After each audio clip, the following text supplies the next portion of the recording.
Good morning, everyone, and welcome to Horn Camp Connect, live from KBHC 2022. It's day 4 of week 2 for us here, and we're all having a really great time, I think. I think I can speak for everybody in the room on that so far.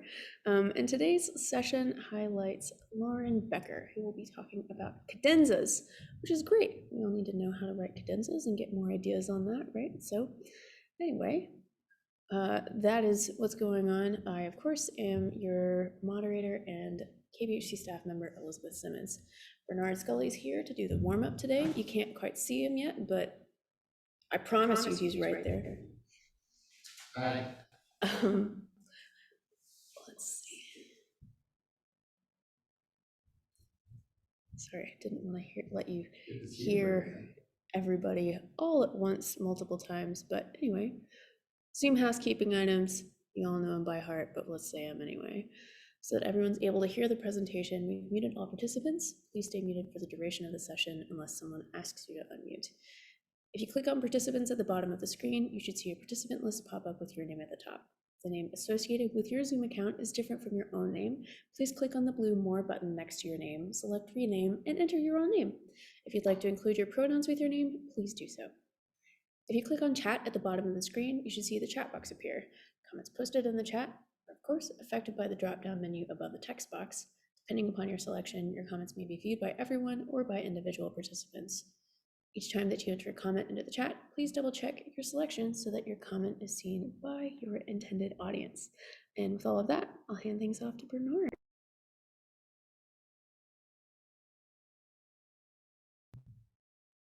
Good morning, everybody. Thanks, Elizabeth. It's good to see you this morning. It's good to see all of you here. Welcome to day 4 of week 2. It's been going great. You'd think at this point we would all be exhausted, but it may be the fact that we are physically tired, but mentally I am very alert and feeling pretty energized. I'm getting that second wind in the middle of the week. So we have a warm today. We're going to ramp it up. Day 4 really, I think, ramps up from day 3. I think 3 and 4 were the big transition days when we start to add some fairly major skill building in our warm-up maintenance skill building routine. So let's get started with our limbering up. Let's do it. Okay. Twisting, here we go. There's 10 of them. You know the routine by now. 1, 2, 3, 4, 5, 6, 7, 8, 9, 10. Okay, now we're going to do fold over, touch your toes. 10 counts. 1, 2, 3, 4, 5, 6, 7, 8, 9, 10. Good. We'll do our side stretches. Right hand grasp the left hand. Here we go. 1, 2, 3, 4, 5, 6, 7, 8, 9, 10. And the other side. Left hand grasp the right hand. 1, 2, 3, 4, 5, 6, 7, 8, 9, 10. All right, we're going to do our arm rotations backwards first, like so. You go 10 of these. 1, 2, 3, 4, 5, 6, 7, 8, 9, 10. Now forwards. 1, 2, 3, 4, 5, 6, 7, 8, 9, 10. And now the shoulder shrugs. Give ourselves a nice neck massage before we get into everything. Backwards first. 10 of these. 1, 2, 3, 4, 5, 6, 7, 8, 9, 10. Now forwards. 1, 2, 3, 4, 5, 6, 7, 8, 9, 10. Excellent. Now we have breathing. Now today's breathing, we're going to really challenge ourselves. Going to build on what we've done and then go beyond it. Excuse me. I got some pollen up here in New Hampshire.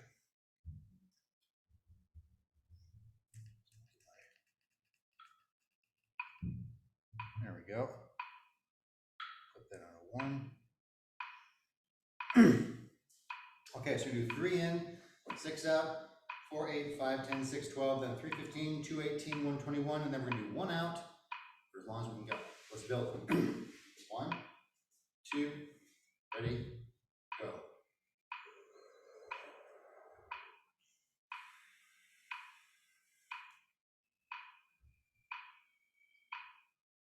Next one.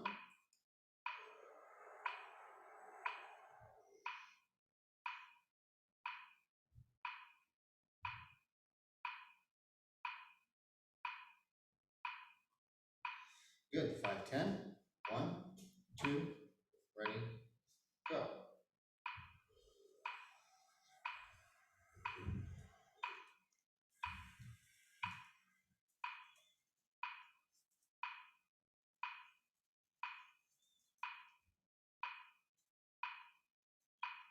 Good, now 6, 12, 1, 2, ready, go.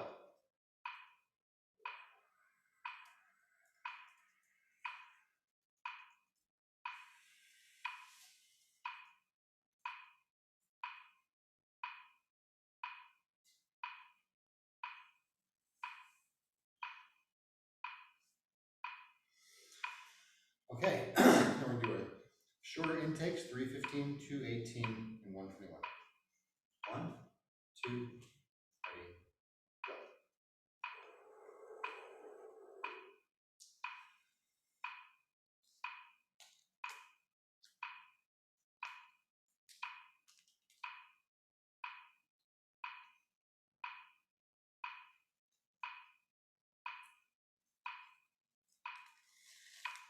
Good, now 2, 18, 2, ready, go.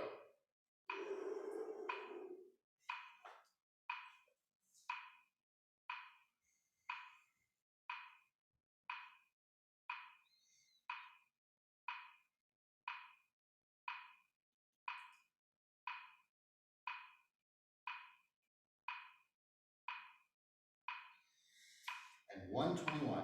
1, 2, ready, go.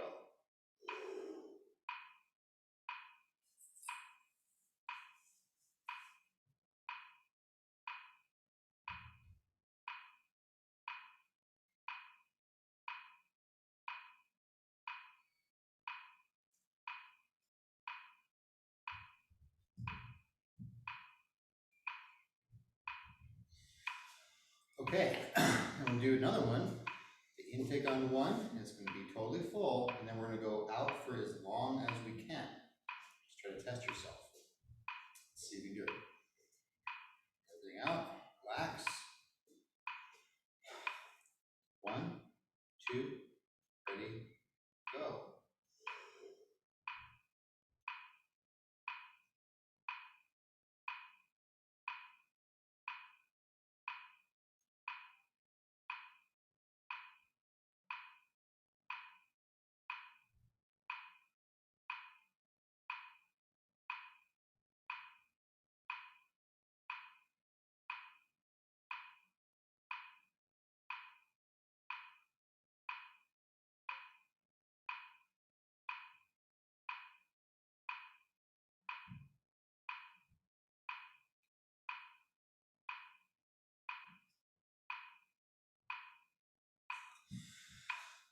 Okay, everybody try to push it. See if you can get up to the 30s or 40s maybe, and beyond. Okay, so now the second part of the breathing is the capacity breathing sets. We've done this before.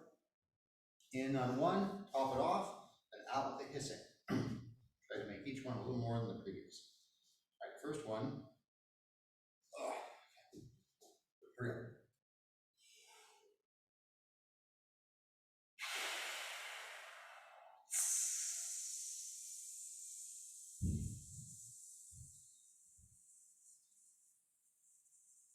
All out. Okay, second one, gonna make a little more in the intake and a little more in the outtake. Ready? Go.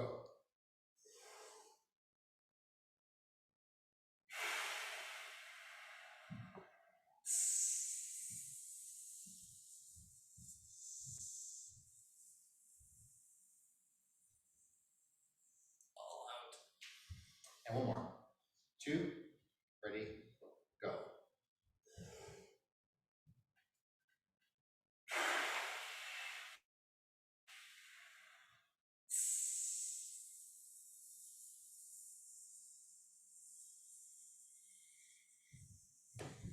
All out.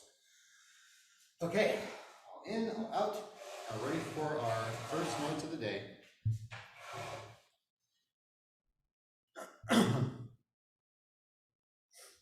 Okay, so we're just gonna do as we've all done, a little free buzzing wherever it's easiest. Mine usually a little lower. Go ahead and try it. Let's get the embouchure working. Now we're gonna try in the mouthpiece. Recommend without the tongue.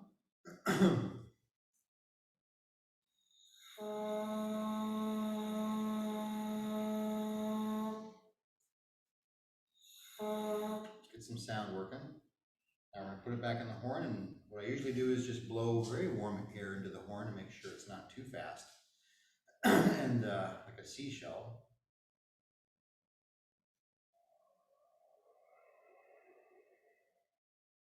Kind of warmth. I'm just gonna speed the air up a little bit to make a sound. You can choose one of these notes on here and just try to enjoy your sound.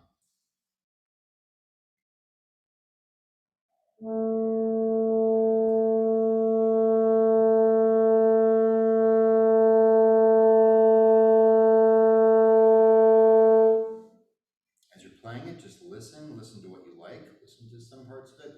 If you don't like, but we're not going to judge it, we're just going to keep falling in love with the sound. Spend as much time with that as you need. Okay, now we're going to go on to our ho-do-do. We're going to reinforce what we just did.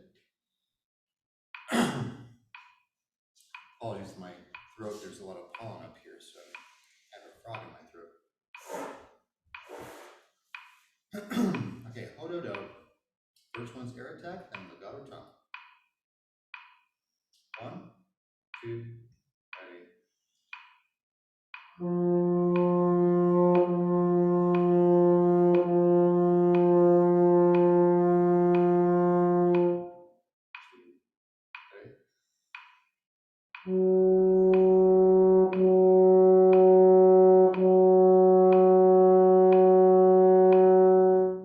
Focusing on sound.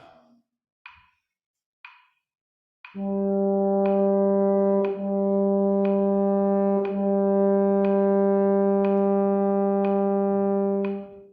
flat.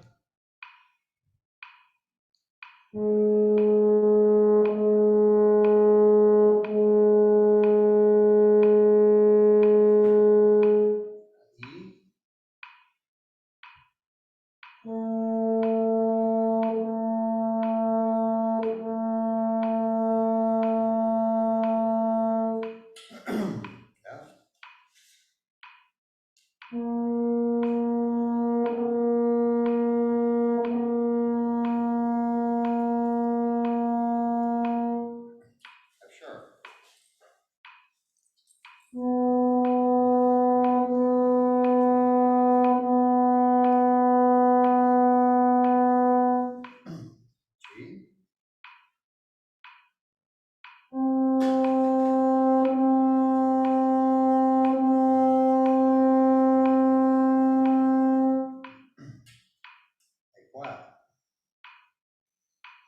Sure. So now we're going to do our song of the day, and like last week, I wanted to include a song from Ukraine because of what's going on over there and support. And I learned a lot of really great new music. This is a beautiful song, one of their most popular folk songs. What a moonlit night. I'm not going to attempt to pronounce the Ukrainian. So it's a minor, like the other one from last week. And it's in a 3 form, just like the other one. So we'll sing it, and then we'll buzz it, play it, and maybe figure out a way to be creative on it as well. Excuse me. Try my singing my best today. When you sing it, you can sing it on la, or hum it, or whistle it, or you can sing it on solfege if that's easier. Here we go. 1, 2. La la la la la la la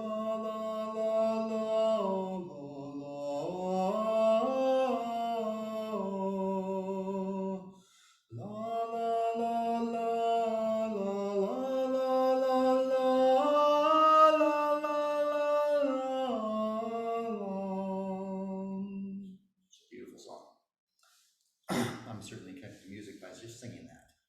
So let's try it in the mouthpiece, very sustained. Here we go. 1, 2, 3.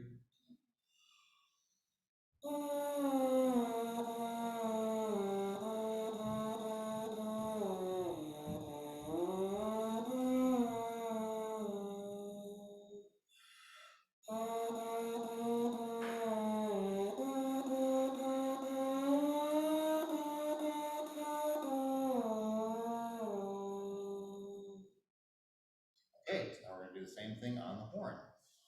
Remember, it's D minor, 5 chord in there a little bit. Here we go.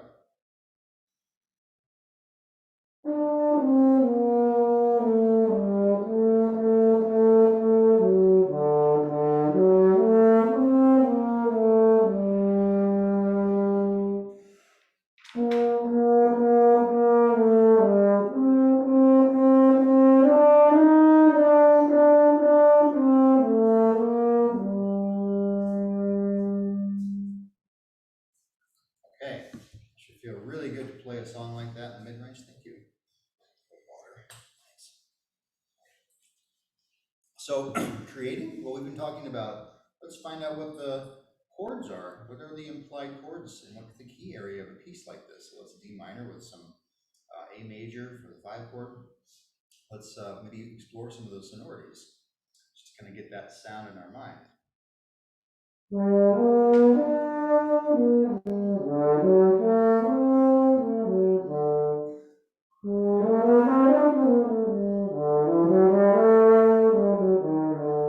More correctly, it's going to be that flat 9 and that 5 chord.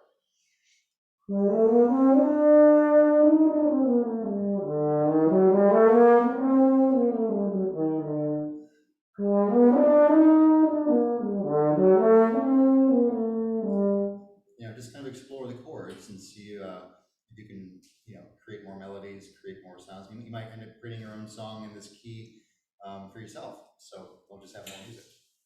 Okay, let's move on to the free buzzing. We're just kind of slowly building this a little bit, and don't worry if you can't do it that well. I was telling everybody, it took me about a year of doing this every day to even remotely do it well.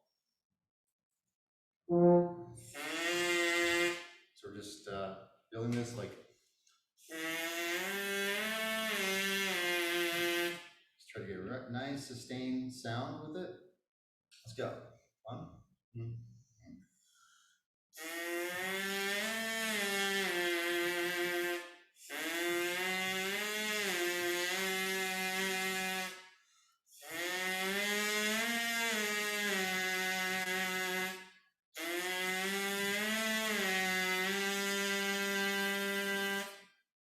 All it is, just the tonic becomes the leading tone. We're going to move up half steps and slowly build upwards.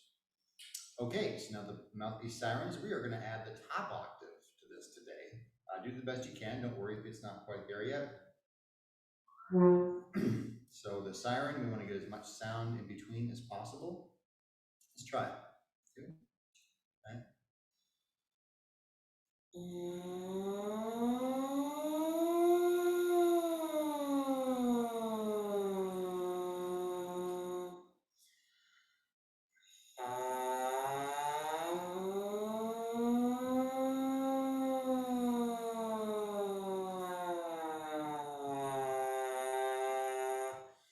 my brake pretty hard.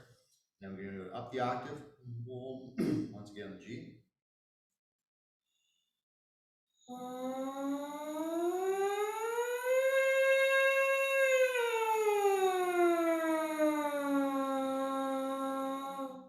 Now we're going to go up to the top octave, because we're going to have to move the air a little faster and really like go into our E syllable and blow down to get this to work for us.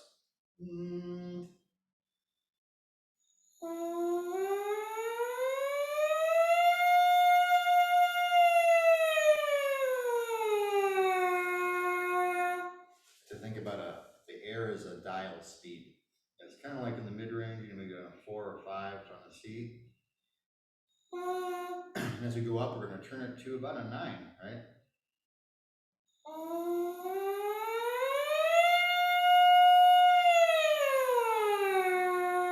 You know, I think yours goes to 11. Okay, we got that going. Now we're actually going to be doing a little bit differently with the harmonic series because we're actually going to take ourselves up to the top of the range to match the mouthpiece. We're going to start on F1 and 3. It's a really good place to start. You could start in the 1, 2, and 3. It's a little less stable, not maybe as pleasing, and mine certainly isn't to start with.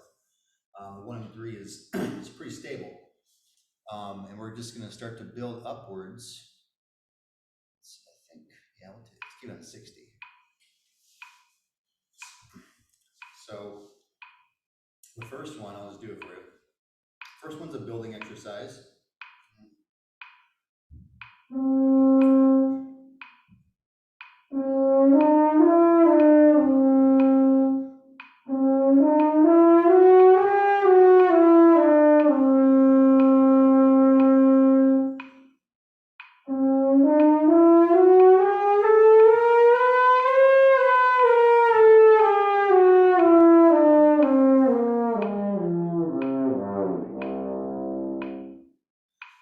Build up a little more, and you build up to the top part of it. So you can try that, and then we're just going to do the final part of it, starting at 1, 2, and 3, going all the way as high as we can.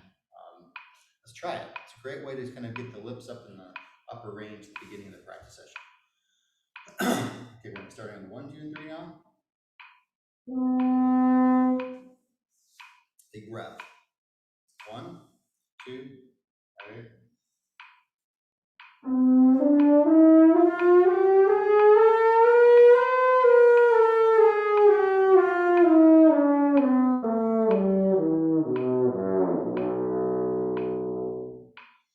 All right, all the way down to the bottom. 1, 2, and 3. 1, 3 again. 1, 2.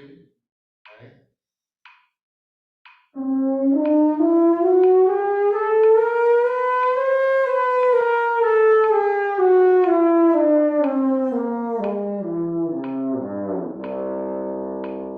Good.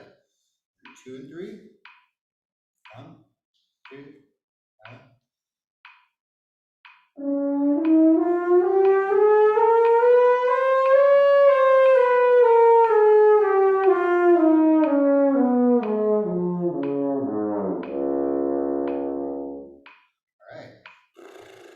Tension out. 1, 2. 1, 2.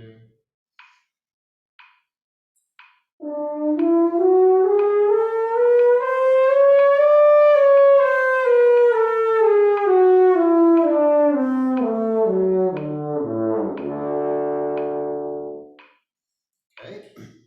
Try to watch the pressure. You know, the left hand on the opening start of it. It's easy to kind of use a lot of it as we go high. So I'm going to use a little bit of pressure, but hopefully not too much. Measuring 1, 1, 2.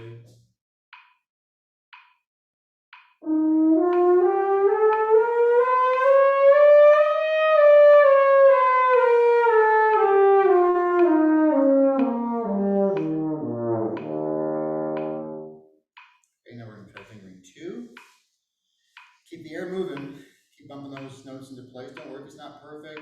not feeling so good, we're just gonna try it. 2, there.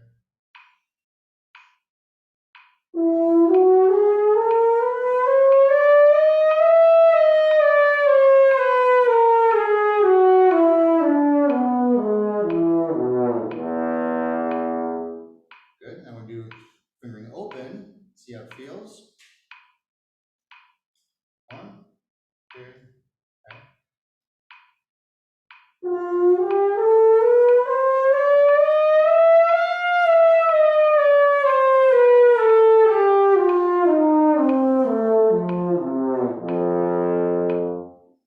And already we got to our high C.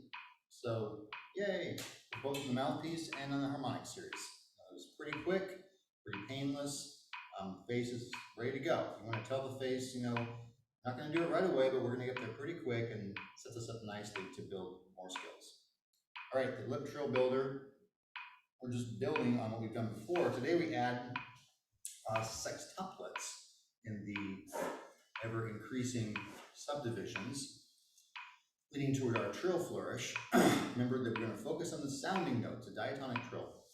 So I'll just start on the triplets here, going into the sextuplets to show you how that sounds. I'm going to be very specific about the subdivisions, same quality of air we use in the harmonic series. All right, here we go. 1, 2.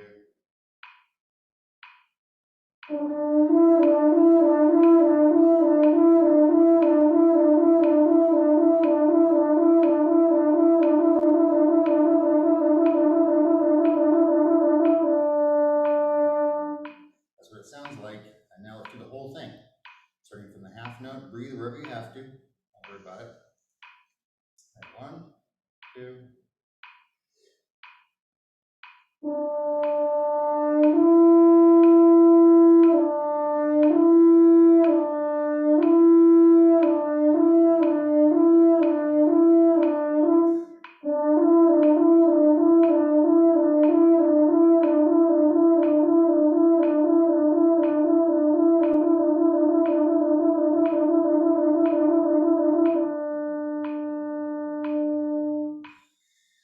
Getting up there. Tomorrow we got a little faster. Okay, and make sure to try those in all the notes from E to G and want to go beyond. Fine. Okay, making good time and beautiful sounds. We go a little faster with this. Let's try up to 80 today, just to get through it a little faster. Excuse me. Like I was saying before, if you get tired of this pattern, you can easily change it, say minor, right?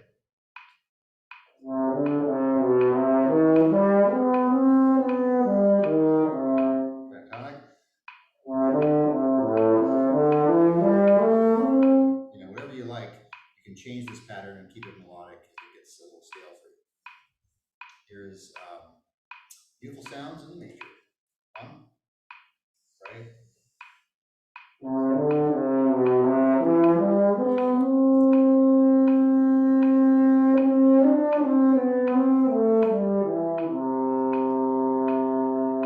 A flat.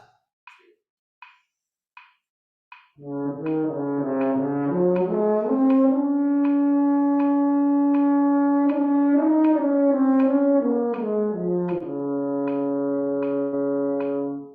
Turn the page. F sharp. 1.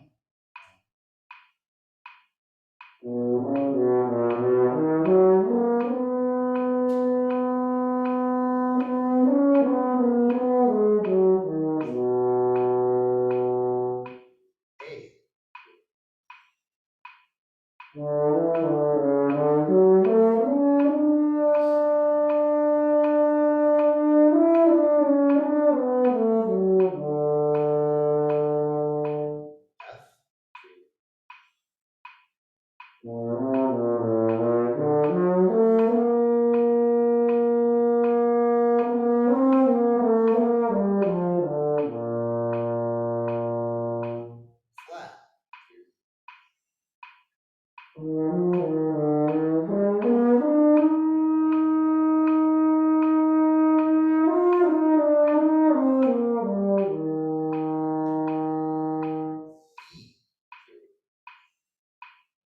Move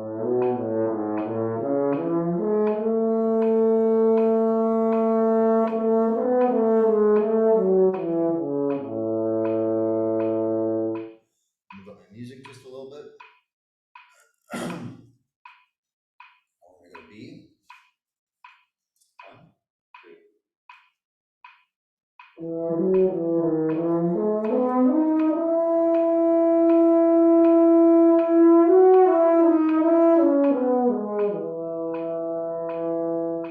E flat.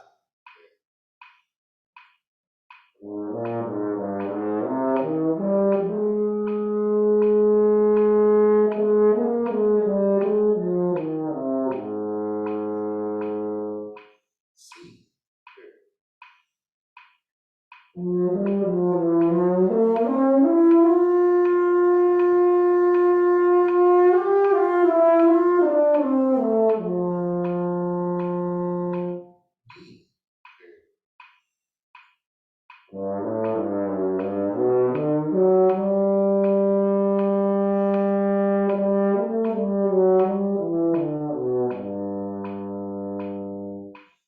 Flat.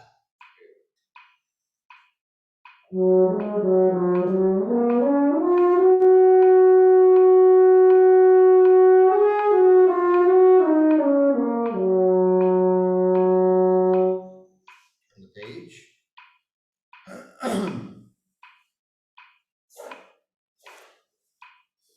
Alright, low D flat.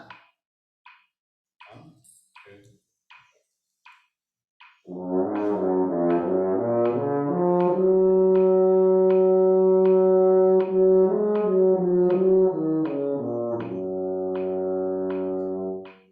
D.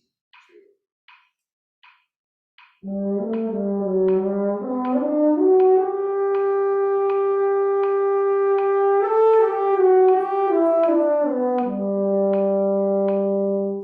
C. 2.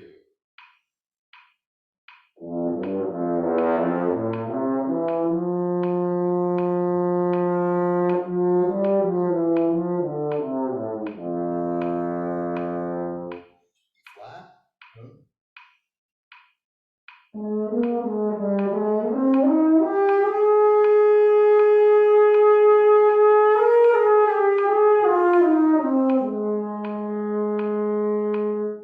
Move up my music just for a minute. Here's B. 1, 2.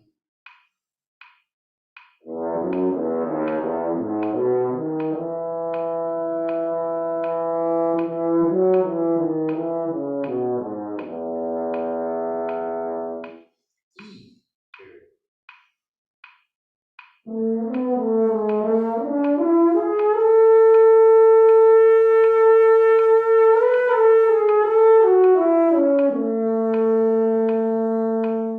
Flat. 2.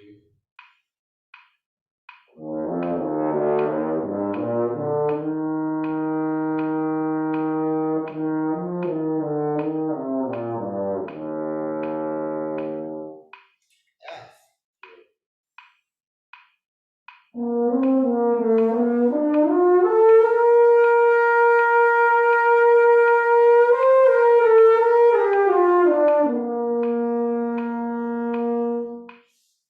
Music just a bit. Turn the page. Got a few more to go. Here's low A. 1, 2.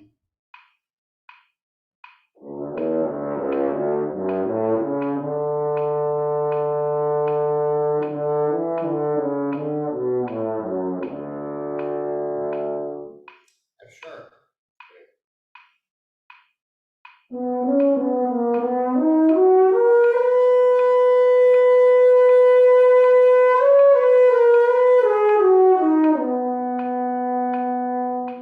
Flat.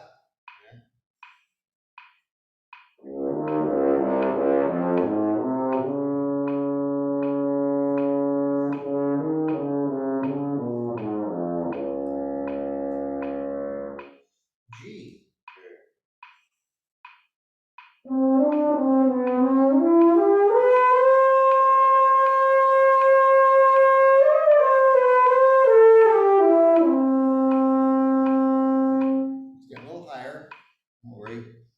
try it a couple times, you can. Just gonna move on. Here's low G. 1, 2.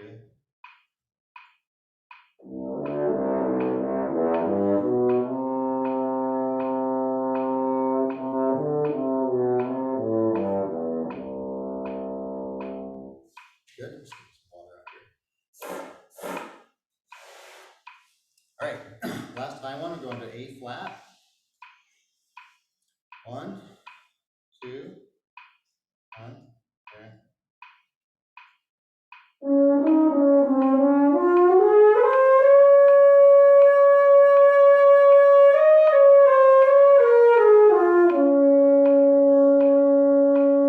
I tried a low F sharp. 1, 2.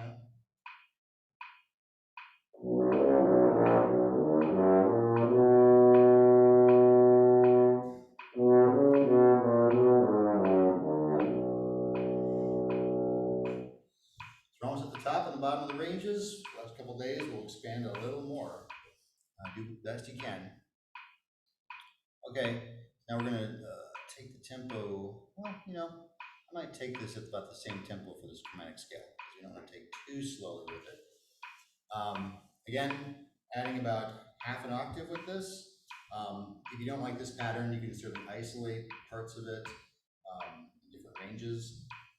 I really encourage you to play on both the F horn and B flat horn. Slur it particularly, whatever you want. Chromatic scale is always a great thing to do. I'll try it on the F horn first. Let's just see what we got. Let's do it together. 1, 2,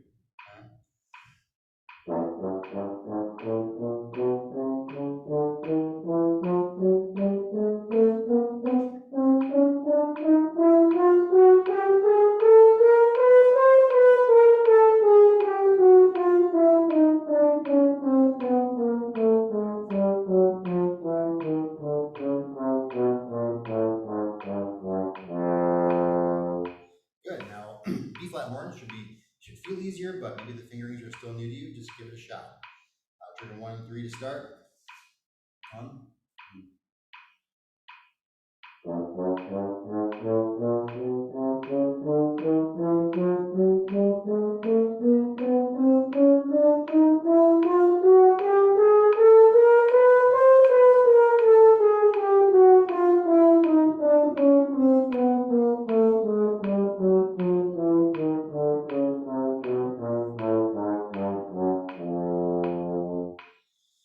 Good. Hopefully it becomes easier and easier for you, learning all your fingerings. That'll be really beneficial for all sorts of things. So lastly, let's do some scales. We'll go back to 60 because now we're up to 16th notes. I think tomorrow we start to add the double octave, if I'm mistaken. So let's try to be musical with these scales. They go right into the arpeggio. I'll do one of them for you.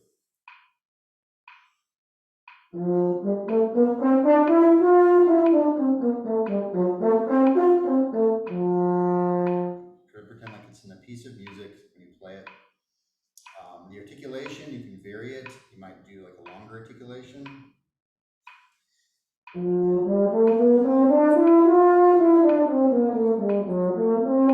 might vary it.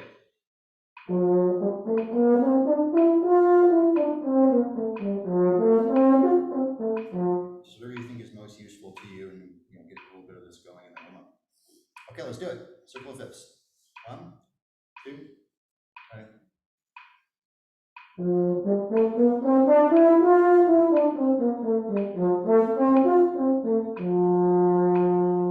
G, 2, and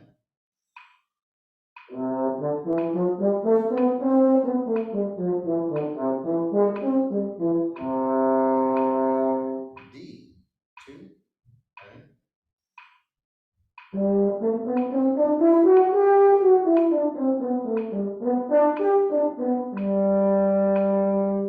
A, 2, and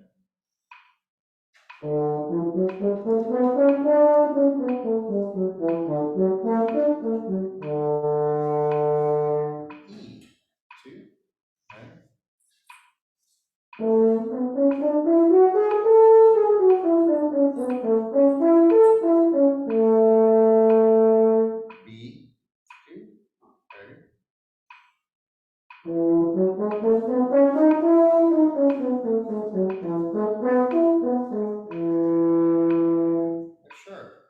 2, ready?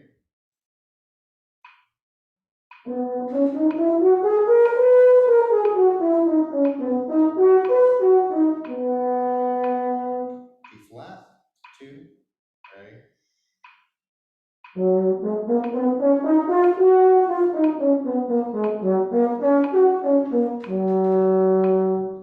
going to just move my music a bit. We're almost done.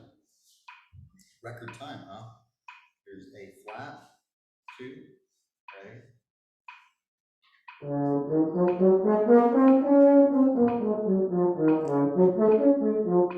E flat, 2, ready?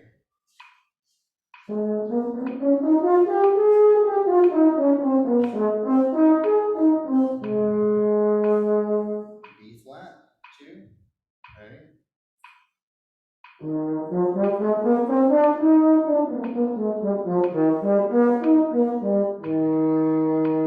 And F, 2, ready?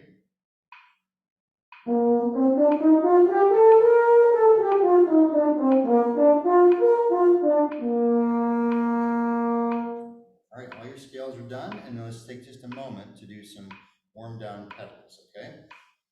Just go through this. Get some lactic acid moved out. This is a fairly intense warm-up maintenance building session, so just kind of warm down a bit. Here we go. 1, 2,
all right, that felt pretty good. I think we're done with about 4 minutes to spare. So a little rest before Professor Becker is with you in a moment.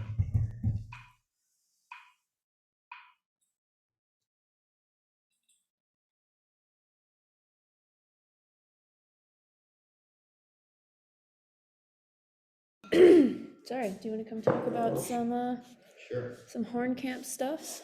And you can go and set up stuff over here.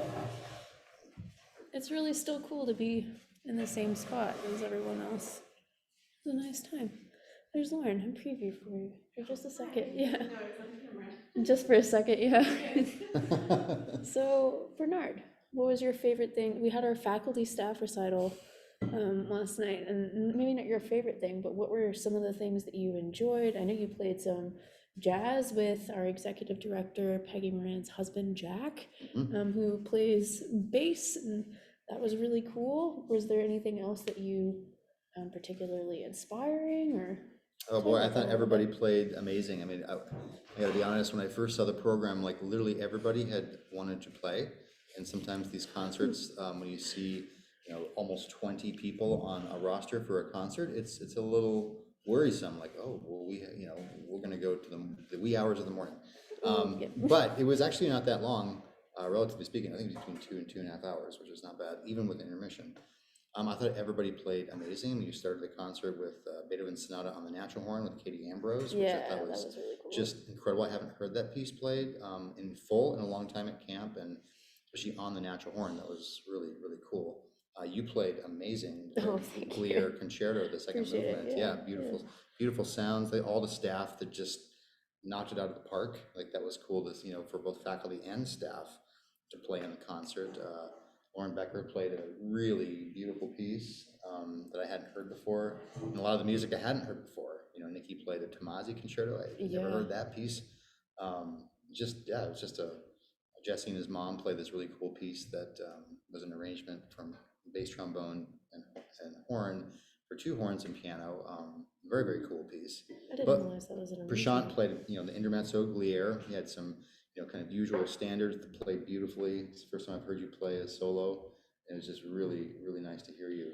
Yeah. Got to hear some of my former students. I think a real, kind of personal highlight for me was just hearing some of my former students who I haven't heard perform live in a long time. I heard my student Ali Nizamani, who is from Canada, and he's newly on staff, and just hearing him play, he took a little bit of time off the horn after studying, and now he's back at it, and thought he just played beautifully. And then my student Chris Williams played Finieri Sonata, and I hadn't heard him for a while. So as a teacher, I was particularly proud of my students, but everybody played great, and I don't know, I don't have a favorite. That's totally fair. I mean, like, as soon as the words were out of my mouth of like, oh, do you have a favorite thing that you heard last night? You were asking me who is the best. That's not what I meant. That is how it came out. It's So just I'm very sorry hierarchical for about you, this. isn't it? Yeah. I Very gotta know orderly. everything is competition Number constantly. 1, number 2. Yeah, that's how we do things here. That's how we There's think. No, it's not. No, it's not at all. How about you? What did you think of it? I thought it was an amazing concert. I mean, I don't think I can add too much to what you said. I mean, I don't have the experience of my students being on staff or faculty at this point, That's but probably you good. know. You're not old enough for that. So. Sure, there's that. Yeah. So You start having students when you were like, 13 years old, which would be impressive but weird. that would be impressive but weird. That's a good way to put it. Amazing. Okay, cool. Well, Lauren, are you feeling comfortable? Yeah, I just gotta move a couple things around. Sorry, I'll Good to move my go. stuff. Yeah, that's fine. Okay, sounds great. Well, we'll be right back with Lauren. If everyone wants to get up and take a stretch break for just a second, we will have you ready to go in just a minute. Thanks. Bye. See you. Cadences now. Yeah. Hi, everyone. Nice to have you all here. Can you all see the composing cadenzas, how to get started creating your own screen? Awesome. Okay. So today I'll be talking about composing cadenzas and how to get started writing your own.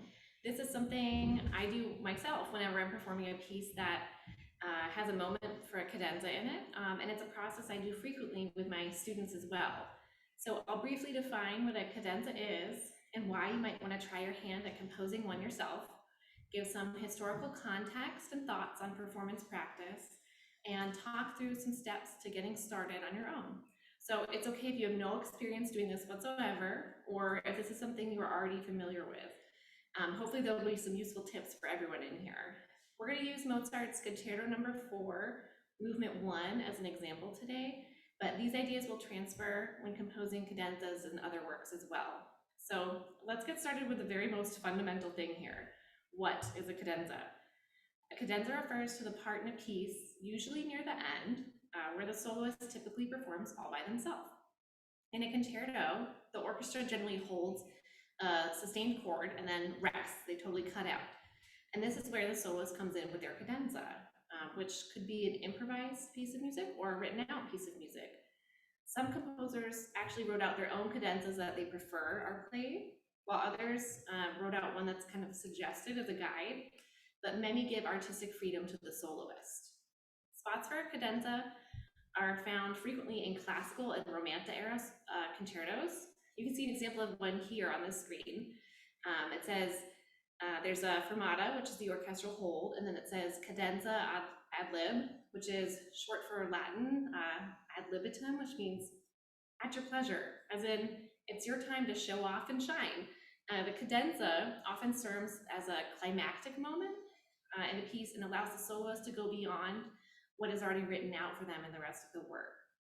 So it's definitely not wrong to use those cadenzas that come with whatever concerto you're working on. And in fact, the study of cadenzas can be really helpful in the composition and learning process.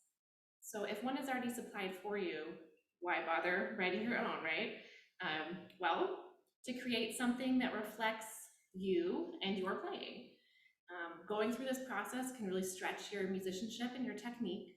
It allows you to take ownership of your performance, not just what the composer wrote out for you. It really deepens your understanding of the work. It's your chance to show off, and it can be fun, most importantly, perhaps. So There are lots of great cadenzas that are already written out for us that are included in our concerto editions, on the internet, and in textbooks too.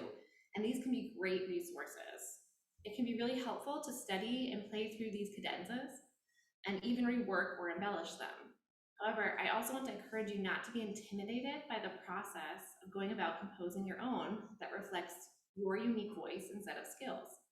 This is your chance to show off, and nothing will help you do that more than crafting your own mini piece. So often with pieces that are played frequently, like this Mozart, there are some traditions or similarities that pop up in some of the cadenzas. And while I would totally not suggest that you want your cadenza to sound like everybody else's, it can be helpful to be aware of these traditions so you can either borrow from them or break away with them purposefully. One great way to do that is to consult source materials if they're available. So for instance, if you're working on the Glier Concerto and have access to Valerie Polak's cadenza, this is a great place to start. Since Glier wrote the piece for Polak and allowed him to write his own cadenza. They worked together in putting the premiere performance together, so presumably Glier would have heard and approved this cadenza to not only be performed, but published as a model for other horn players. There's even a recording of Polak playing the concerto with Glier conducting.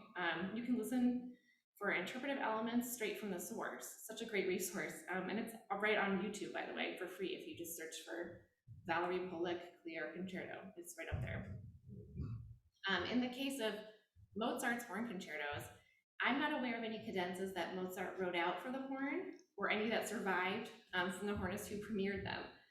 But if you take a look at the Mozart cadenzas that he wrote out in his piano concerti, for instance, you'll get an idea of the style and length he was thinking of at the time, at least for pianists, and assume that the similar rules would apply for the horn.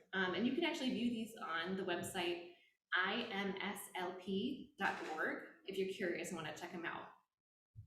A really great resource for learning about what was considered standard practice for classical era concerto writing actually comes from a treatise about the flute, of all things, J.J. Quantz's On Playing the Flute. Quantz was a German composer and flutist who lived from 1697 to 1773, and apparently his works were known to composers like Bach, Haydn, and Mozart. So this text, though it's obviously geared towards flute players, it's like the go-to book for performance practice study of the 18th century. So it's really perfect to consult for something like Mozart. His treatise covers all sorts of flute technique, but he has an entire chapter devoted to cadenzas where he outlines some of the rules from the time. At the beginning of his cadenza chapter, he states, "The object of the cadenza is to simply surprise the listener unexpectedly once more at the end of the piece and leave behind a special impression in his heart." I just love this quote because we want to surprise them and leave behind something special. Like a little technical help here. Oh, I got it. Look at that. All right. So he goes on to list some more guidelines, which I'll kind of distill for you. Cadenzas must stem from the principal sentiment of the piece and include a short repetition or imitation of the most pleasing phrases. So, in other words, go ahead and borrow material straight from the piece. They must be short and fresh and sound like they are improvised spontaneously, even when they are not. So actually, they don't need to be very long. Later in the Romantic era and beyond, cadenzas have sometimes increased dramatically in length and scope, but Quantz is advocating that I guess it's better to leave your listener wanting more in terms of length than the opposite. He also suggested avoid introducing too many ideas. I think when this happens, it can kind of sound a little bit haphazard. Intervals, phrases, and figures should not be repeated more than twice, presumably to avoid becoming predictable sounding. Resolve your dissonances appropriately. So don't hang out on something super dissonant unless you plan to resolve it. Avoid heading to key areas that are too remote. So going from major to minor or the reverse is fine, but don't stay there too long away from the home key. And he advocates also that a short cadenza should stay in the tonic. So one final note on performance practice has to do with the type of instrument that the piece was written for. This Mozart concerto was written in 1786, before the advent of the valve. So definitely for a natural horn, in this case, one pitched in E flat. Having knowledge of that might inform what you decide to do in the cadenza, if you want to be true to historic performance practice, or even on your modern horn, or if you decide to deviate from that altogether, and either is okay. So, now that we have an idea of performance practice from this time period on cadenzas, let's go through the process, the steps of composing our own. I've even composed one of my own for this occasion, so I can practice what I preach here, which I'll show you towards the end. All right, so step one, familiarize yourself with the whole piece. Listen to recordings and study the score, both the horn part and the orchestral score. Get to know how the piece is structured. And then try your hand at transcribing or writing down some of the cadenzas that you enjoy from recordings you heard. Listen to many recordings, and at the beginning, if transcription seems intimidating, just compare and contrast. Transcribing is a skill that improves over time, and I often think of it more like a sketch or an outline than something that needs to be super exact. It's great to do this because it's a real challenge for our ears and our musicianship, and it helps you get to know the cadenza in a better way. And it makes some cadenzas that you can't find written out available for you to study. So I recommend getting some staff paper and a pencil, because you're probably going to make some mistakes, as I always do when transcribing, and have your horn handy as well. Listen to cadenzas on repeat so you can sing them. Once you start writing, don't be afraid to stop and start the recording to find your pitch and find where you are. This is where having your horn can help you.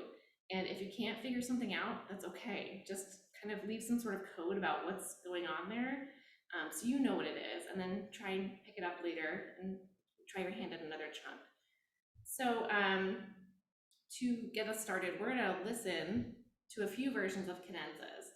And this may definitely be too fast to work on your transcription skills today, but to start, here are some guiding questions to consider when you're listening. So what is the same between cadenzas and what is not the same? How do they begin and how do they end? What motives do you hear quoted if you're familiar with the piece? Are they all from the horn solo, or are some from the orchestral parts as well? What seems to be traditional or similar among them?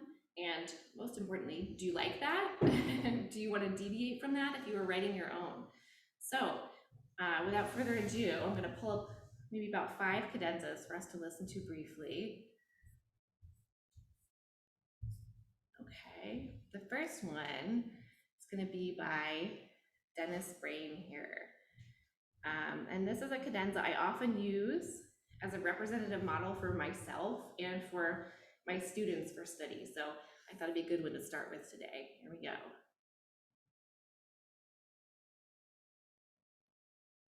Ooh, no sound. Do you know what might be going on?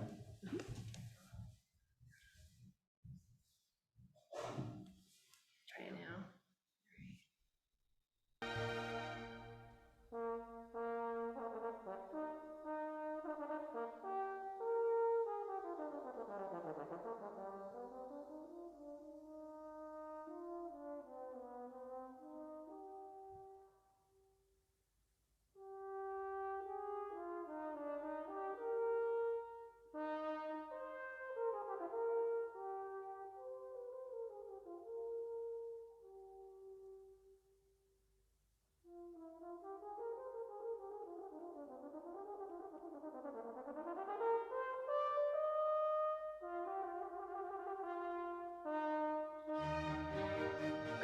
So he kind of starts out with this little flourish, which is basically an embellished arpeggio.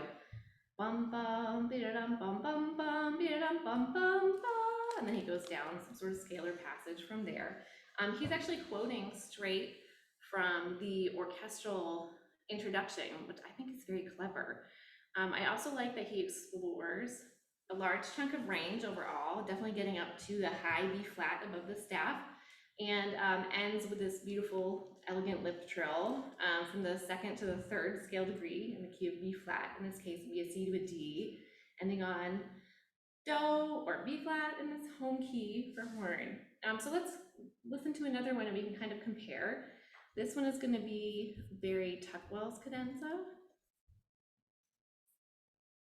from one of his many recordings of this.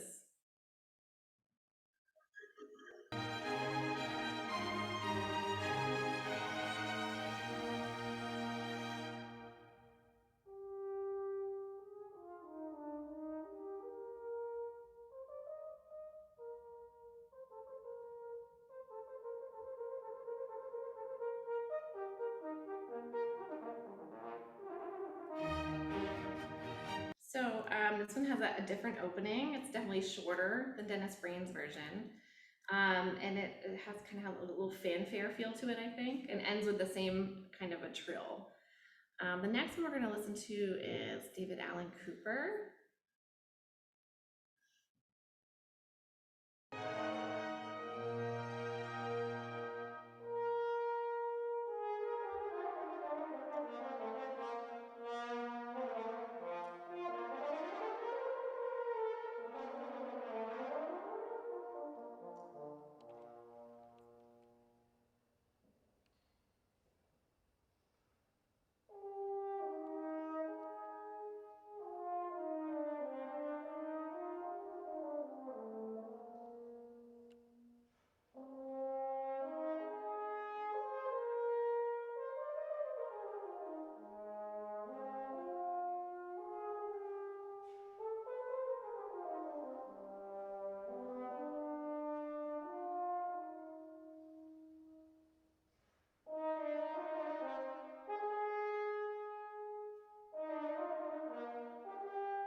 So in this one, I kind of hear the suggestion of the opening orchestral motive in this one, but it's definitely different than the Dennis Brain opening.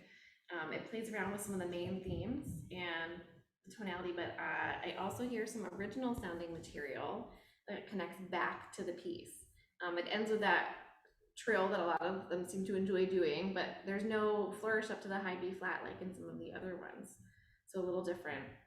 Next, we're going to listen to Radek Babrek's cadenza.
So that one is definitely longer in length. He embellishes the theme and then does it in minor with some chromatic connections. It definitely, to me, has a more modern feel than some of the other ones, with those repeated articulated notes. And the tonality also feels a little bit more adventurous. There's stop notes, multiphonics, although it ends kind of traditionally with that scalar flourish and big trill. So the last cadenza I was going to share for today to kind of compare and contrast is Radovan Blockfish. Here we go.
All right, so he kind of starts with this scalar passage, but then gives a little nod to the orchestral opening a la Dennis Brain, with some quotes connected with arpeggios and scales, and then a big trill at the end there. So after listening to this sampling of cadenzas, which by the way, there are so many available on YouTube or Spotify for free. I mean, to narrow down a list was kind of impossible. There's so many of this piece in particular.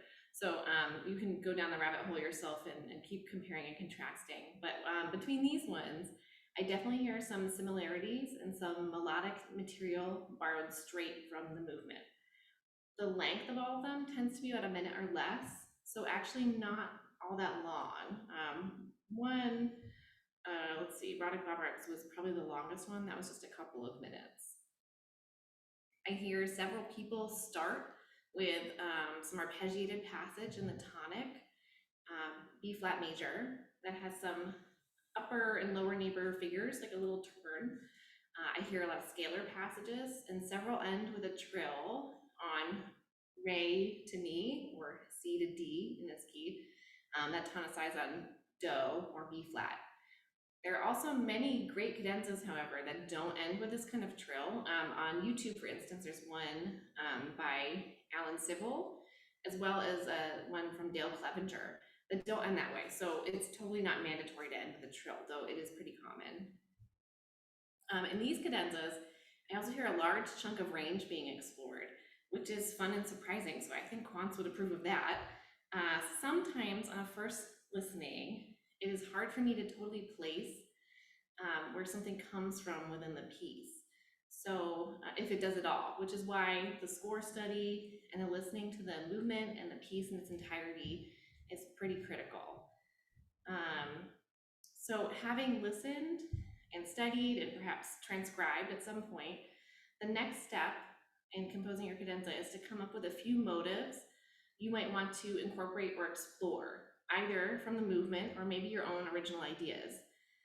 Maybe you won't end up using all of them in the end, but now's not the time to narrow those down.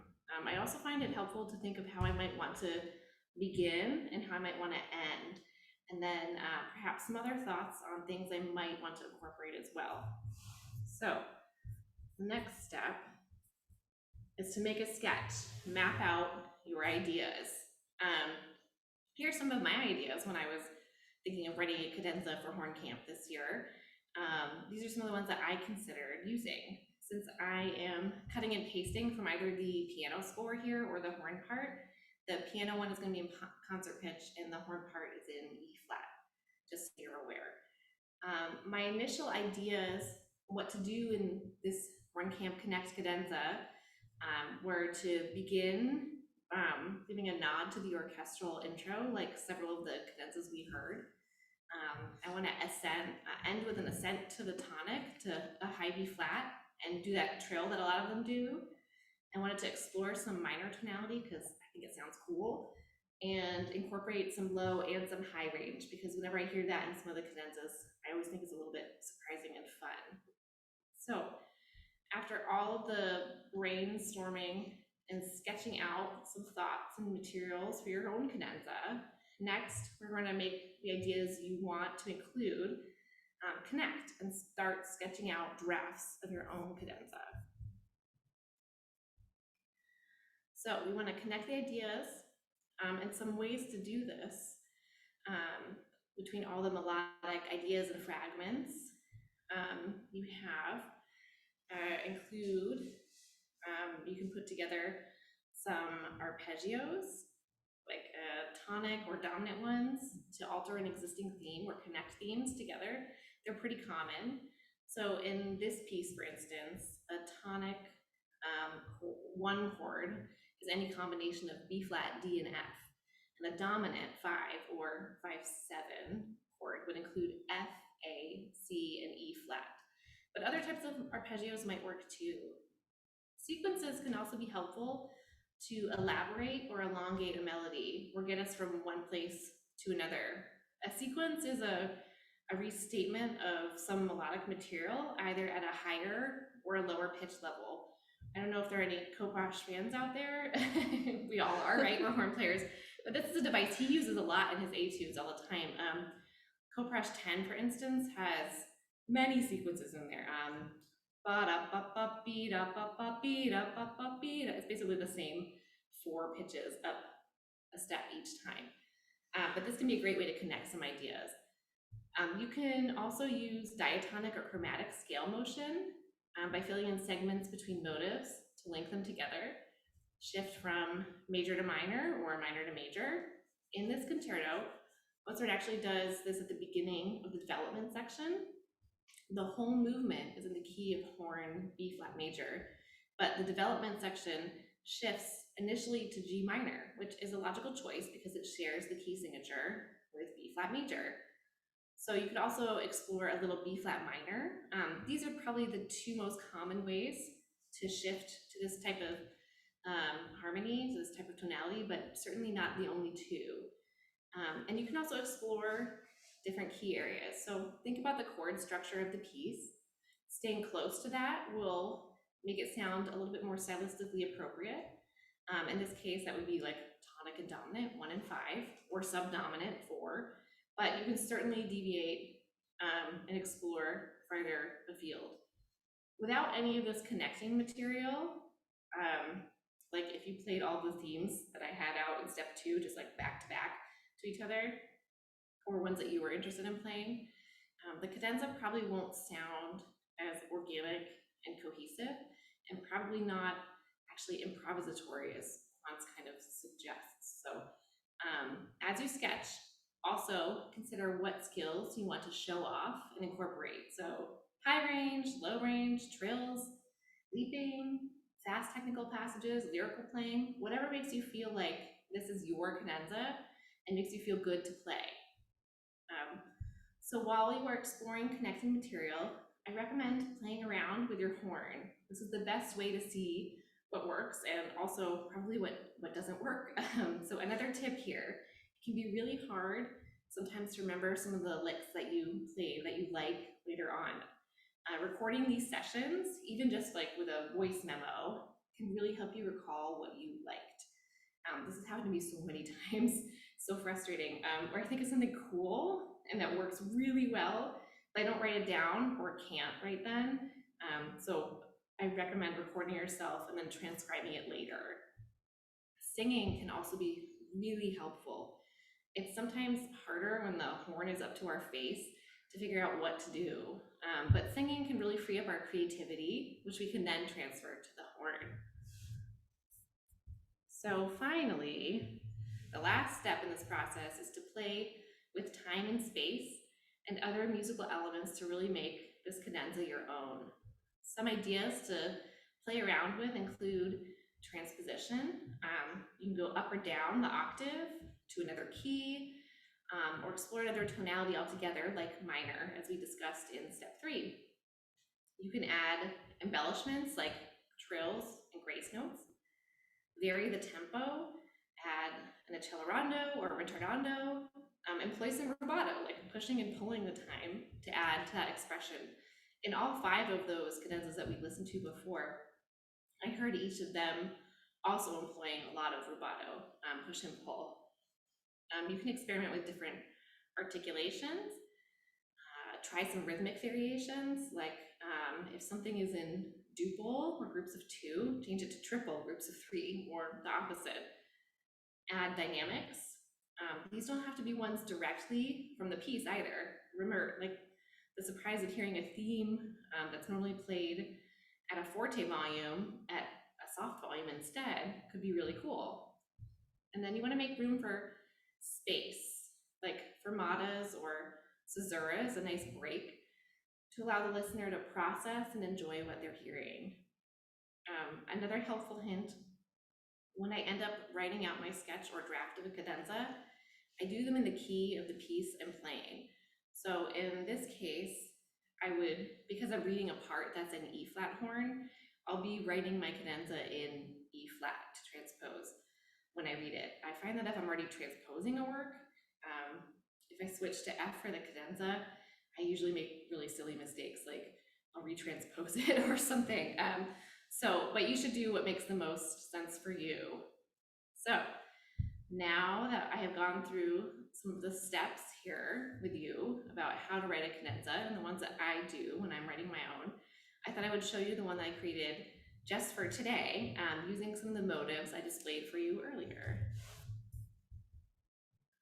Ta-da! Here it is, the official Becker KBHC 2022 Horn Camp Connect cadenza. I put it in F and E flat for any of you that feel more comfortable reading in F, or if you prefer to transpose. So for the opening, I wanted to give a nod to the Dennis Brain cadenza because I kind of like it, which incorporates the opening orchestral motive, but also I want to make a slight change to it. So starting on B flat on the tonic note rather than the F like he did in his, and I embellished it a little bit. For the ending, I decided to keep it traditional and do the trill between the 2nd and 3rd scale degree before ending on tonic. And I did a little scalar flourish up to a high B flat that connects it from the previous material. That incorporates the theme right from the beginning. I altered that by octave, however, and kind of hinted slightly at minor just for a little second there. I also really like the development theme, etc., etc. So I wanted to incorporate that in there. I needed a way to get to that minor key area, however. So I borrowed a sequence straight from Mozart from the orchestral opening, right around the 2nd into the 3rd measure, and then just kind of kept it going until it connected where I needed it to. I also was feeling like I wanted to explore a lot of range, maybe as my way of being surprising, like Quantz advocates. So I'll give it a shot. I'll play it for you guys today. We'll see what happens.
mostly be appropriate classical era style, but you can feel free to deviate and explore away from that too, if you feel like that best represents your own creativity. I have definitely heard lots of recordings that incorporate all sorts of orchestral excerpts or quotes from other horn solos, multiphonics, or other extended techniques. For me, knowing my audience who I'm playing for is kind of critical. So for instance, if I was playing here at KBHC and wanted to throw down a quote of Cobresh 1 or a short call, I have a feeling it would go over really well and be super humorous because the audience would be in on the joke. But personally, I mainly try to push the boundaries of the style in which the piece was written and see where my own creativity takes me from there. So we've talked mainly about composing cadenzas, but improvising your own can also be fun and a great mental exercise. If you've never improvised, you can do a couple of things. Maybe just start by embellishing an existing cadenza, or write down your own and then over time change it as you practice and perform it. Or start with some basic tunes or improvisation concepts like I think Bernhard uses a lot in his warm-ups, is that correct? Yeah, like start there. That's a great way to get improvising and just hearing and experimenting. And then you can transfer that to something like a tune from the Mozart. Over time, you can build your way up to working towards a cadenza. So cadenzas are like living, breathing things, and they can change and grow as you grow as a player and a musician.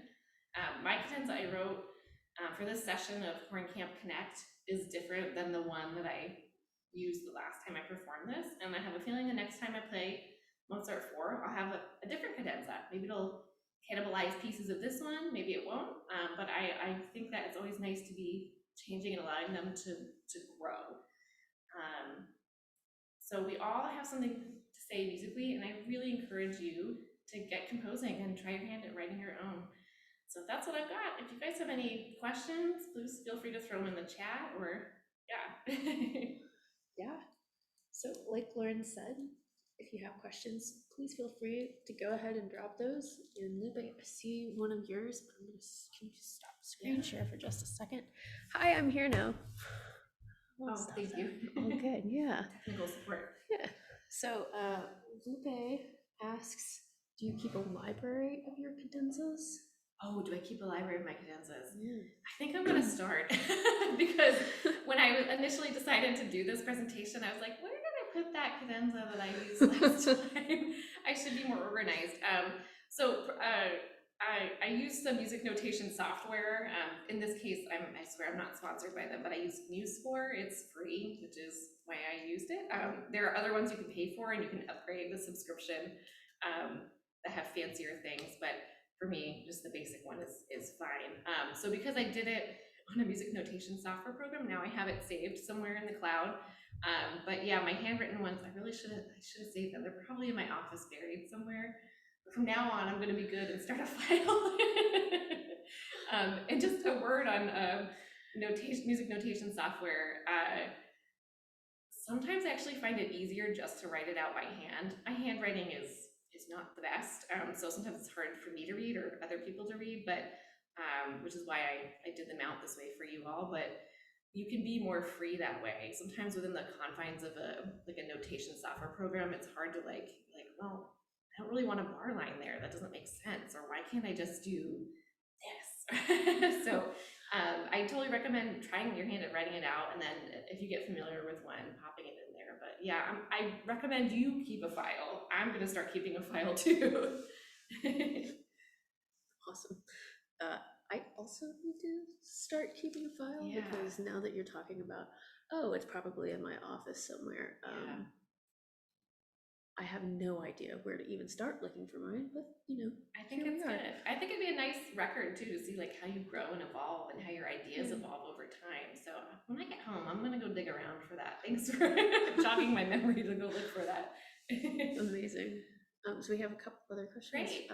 From Ben, who asks, if only playing one movement of concerto, would it be appropriate to use themes from other movements? And then I think as kind of a follow-up to that question, what about using themes from other pieces written by the composer? Yeah, that's a good question. I think personally, I think anything is fair game. Again, knowing your audience is really helpful. They may not get the joke that, not, it's not a joke, Sure. but the little nod to another piece. But if you're playing something from, you're doing Mozart 4 and you quote something from one of his piano concertos, like it'll sound Mozart-y, it'll sound appropriate stylistically. So I don't think anyone would like bat their eye at it. I kind of think it's cool on a musical level and also an academic level. So I think it's okay. I think I kind of gave a little subconscious nod to Mozart 3 in there, actually. Didn't mean to, but now that I think about it, so sometimes it just happens because they all sound a lot the same. Yeah, so I say go for it. If it, and play your cadenzas for friends and for people, and not just horn players, and see what they think. Sometimes there's some really great perspectives, and they might be like, that sounds a little random, like you're trying to force this other piece into this one. So I recommend also just playing it for other people so that you can get their perspective too. But yeah, I think anything's fair game. Does that answer all the question? I think so. Cool. Ben, did that answer everything for you? Sweet. Thanks, Thank Ben. you. Cool. Are there any other questions for Lauren? You're welcome to just stick those in the chat. Good time. We'll wait a couple more minutes, but Okay. this is great. I know that I personally, like, in addition to being incapable of keeping track of the cadenzas that I write, I'm always like, at a loss. So this is very helpful. I'll definitely be Good. referencing it. I'm glad. Yeah, and I figured I'd practice what I preach and like try and write one for this occasion. I do this all the time with my students though. They'll come in and be like, I want to do Mozart 4. And I'm like, awesome. We're gonna write a cadenza. And I'm like, oh no, it has one in there. And I'm like, well, that's a good start, but let's be more creative. Let's go for it. It's a really good exercise. And you don't need to sound like Dennis Brain or Mary Techwell because you're you, and that's great. You should sound like you. Right. So yeah. I think that's a really important part of cadenzas as well, just making it fully your own, and you can be so much more expressive, I think, as well, with Absolutely. what you want to put into the piece as opposed to what Dennis Braden wanted to put into the piece, or whoever else that has written out transcriptions of their cadenzas. Yeah, and like, if like lip trills aren't your thing, don't end with a lip trill. There are other great ways to end, if high register isn't really your thing as much and you just don't feel like exploring that in your cadenza, don't put it in. But a lot of them do explore that. So there's another great reason to work on your own, just so you can tailor it to your strengths in your playing. Sure. Yeah. And kind of on a related topic to that, Lupe asks, how do you sound like you in terms of identifying one's style, which is a very, very big question, but I think very reasonable to ask here and really, really applicable. Yeah, that is a really good question. So for me, just kind of thinking about how, I wasn't born in the 1700s. I didn't know Mozart, so it's not like my time period, but I enjoy the music. But I also enjoy 21st century music too, and that might be more me. I could certainly incorporate that in, that's totally okay. But since I wanted to stick in a classical style, I was kind of thinking like, what is in the piece? What do I enjoy about this piece? What do I like about this piece? And a lot of that actually comes from the orchestral parts, because I just think those are also very, very interesting. And as a listener, I'm always like, sounds really familiar. Where did that come from? And then when you study, you can kind of find out. So I try and draw on things that are in the piece, but not necessarily that Mozart would have conceived of. I don't know that he would have conceived of going down to pedal F as part of a good cadenza. Maybe he would. I don't know. But I like that note, so I wanted to put it in. So yeah, it's kind of like I find it an interesting challenge to push the boundaries of whatever style you're performing in just a little bit, but still have it sound like that style. And that's kind of how I stay true to my own thinking anyway. Does that answer your question okay? Yeah. Oh, good. Awesome. Very cool. Well, seeing no more questions, Prashant, do you have any questions for this? Prashant is another one of our staff people who's also in the room and helping out and doing technical stuff today too. So, but if there are no more questions, true. Okay. Yeah. F note technically not existing on the natural horn, but it can be played. Fair enough. Yeah, that's kind of why I was thinking, like, I don't know that the this would be in there, but maybe it depends on the horn player who felt like experimenting back in the day, right? Right. But I like it, so I put it in. Yeah, there you go. It's my cadenza. Yeah, exactly. And that's part of what's making your cadenza yours. Yeah, so exactly. Perfect. All right, well. Okay.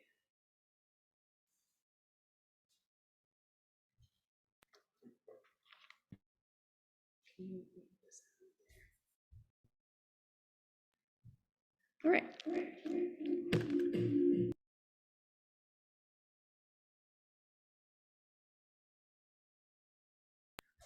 Cool. That should work. Yeah, there we go.